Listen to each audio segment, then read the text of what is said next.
அனைவருக்கும் வணக்கம். அன்னம் நன்னிய பல்முதல் மருங்கின் நானுனை பறந்து மெய்யுற ஒற்ற தாமிணைது பிறக்கும் தகார நகாரம்.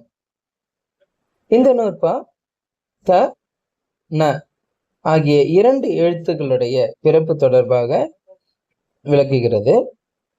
அன்னம் நன்னிய பல்முதல் மருங்கின், அதாவது அன்னத்தை பொருந்திய பல்லினது அணிய இடத்தின் கண்ணே. இப்ப இது எந்த பகுதி அப்படின்னா, நம்மளுடைய வாயினுடைய முன்பகுதி இருக்கு இல்லையா, அங்க இருக்கின்ற அந்த பல்லும் அன்னமும் சேருகின்ற அந்த பகுதி அன்னம் நன்னிய பல் முதல் மருங்கின்.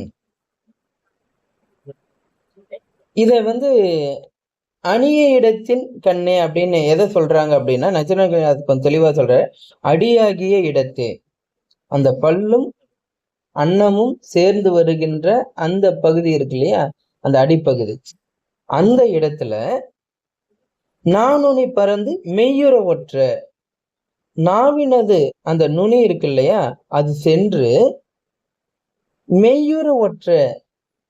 மெய்யுறனா இங்க வடிவு, வடிவு பெறும்படி. எந்த வடிவு? இந்த தகர நகர அந்த வடிவு பெறும்படி ஒற்ற. அதை வெறுமனே ஒற்றுவதனால மட்டும் இல்லை, இந்த வடிவு பெறும்படி ஒற்ற தாமினிது பிறக்கும் தகார நகாரம். இதுதான் இந்த நூற்பாவுடைய கருத்து. அப்ப நமக்கு எது நல்லா தெரியணும் அப்படின்னா, இந்த எழுத்துக்களுடைய பிறப்பு, அந்த முயற்சி, இதெல்லாம் எந்த இடத்துல, வாயுடைய பகுதியில எந்த இடத்துல நடக்குது அப்படின்றத நமக்கு தெளிவா இருக்கணும். இது வாயுடைய முன்பகுதியில நடக்குது. அன்பல்னு சொல்றோம் இல்லையா, பல்லும் அன்னமும் சேருகின்ற அந்த இடத்துல நாவினது நுனி சென்று ஒற்றுவதனால், அதுவும் குறிப்பாக இந்த எழுத்து வடிவு பெரும்படி ஒற்றுவதனால் தகார நகாரம் இனிது பிறக்கும். இதுதான் சொல்றார். இப்ப இதுல ஒரு கூடுதல் செய்தி நச்சினாருக்கு என்ன சொல்றாரு அப்படின்னு பாத்தீங்கன்னா, இந்த தான் நான் ரெண்டுத்துக்கும் வேறுபாடு நம்ம தான் உணர்ந்து கொள்ளணும் அப்படின்னு சொல்றாரு. ஏன்னா ஒரு இடத்துல ஒரே முயற்சியில பிறக்குதுன்னு சொன்னாலும் அந்த வேறுபாடை நம்ம உணர்ந்து கொள்ளணும் அப்படின்னு சொல்லி கூறுகிறாரு. இதுல அது மட்டும் இல்ல, முன்னர் உருப்புற்று அமைய என்று கூறி ஈண்டு மெய்யுற ஒற்ற என்றும் சொல்றாரு இல்லையா.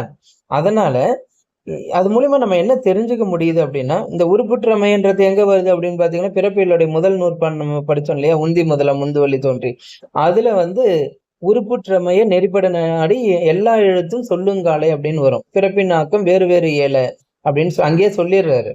உருப்புற்றமைய நெறிப்பட நாடி எல்லா எழுத்தும் சொல்லுங்காலை பிறப்பின் ஆக்கம் வேறு வேறு ஏல அப்படின்னு சொல்லிடுறாரு. அது எப்படின்னா, திறம்பட தெரியும் காட்சியான அப்படின்றத சொல்லிடுறாரு. அப்படி சொன்ன பிறகும் ஈண்டு மெய்யுற ஒற்ற, அதாவது வடிவு பெறும்படி ஒற்ற அப்படின்னு ஏன் திரும்ப சொல்றாரு? அதுக்கு காரணம் என்ன சொல்றாருன்னா, சிறிது ஒற்றவும் சிறிது வருடவும் பிறப்பின உளவாகலின். சிலது ஒற்றுவதனால வரும், சிலது வருடுவதனால வரும். எழுத்துக்களுடைய வேறுபாடு, அதை வைத்து கொண்டு நம்ம உணரணும் அப்படின்னு சொல்றாரு. ஆனா இங்க எனக்கு தெரிந்து ஒற்றுதல் அப்படிதான் நடக்குது. வருடுதல் இங்க இல்லை. இதை நம்ம எப்படி பார்க்கலாம் அப்படின்னா, நமக்கு முன்பே நான் தெரியும் இல்லையா, எவை அடைப்பொலி, எவை மூக்குழி என்ற வேறுபாடு தெரியும். அப்ப தானா இந்த இரண்டு எழுத்துக்கள்ல இடம் முயற்சி எல்லாம் ஒன்றாக இருந்தாலும் அதனுடைய காற்று வெளியேறுகின்ற அந்த தன்மை, அந்த அடிப்படையில தகரம் ஒரு அடைப்பொலி அல்லது வெடிப்பொலியாக இருக்குது, நகரம் ஒரு மூக்கொலியாக இருக்கு. அந்த இடத்துல வேறுபாடு வருது. இவர் சொல்வது போல எனக்கு தெரிந்து ஒற்றும் வருடவும் என்பதாக நம்ம இங்க பிரிக்கிற மாதிரி எனக்கு தெரியல.